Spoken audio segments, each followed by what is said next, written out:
साथीहरू यहाँ हेर्न सक्नुहुन्छ शुद्ध 100% शुद्ध प्योर पानी नेचुरल पानी हो। यहाँ हेर्न सक्नुहुन्छ यो पहाडबाट बिस्तारै झर्दै झर्दै झर्दै झर्दै थोपा थोपा गरी यहाँ आएर यहाँ पिउने शुद्ध पानी बनाइएको छ र लगभग हाम्रो पहाडतिर यस्तै पानी भेटिन्छ। यस्तै के भन्छ सुवाको पानी। कति पानी गयो? सुवाको त्यहाँ पत्थरको पहाडको पानी। पहाडमा सुवाको पानी यहाँ हेर्न सक्नुहुन्छ।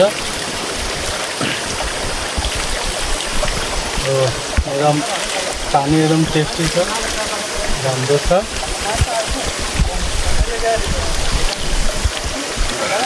यहाँ हेर्न सक्नुहुन्छ एकदम पानी मिठो रहेको छ। यो मकवानपुर जिल्लामा हो। हामी यता नुहाउन आएको थियौँ र यहाँ हेर्न सक्नुहुन्छ पानीको एकदम तपाईहरु पनि यस्तै खानुहुन्छ कि कलको पानी खानुहुन्छ कमेन्ट गर्नु होला। बाँकी भिडियोमा नयाँ हुनुहुन्छ भने पेजमा फलो गरिदिनु होला। हस् त धन्यवाद।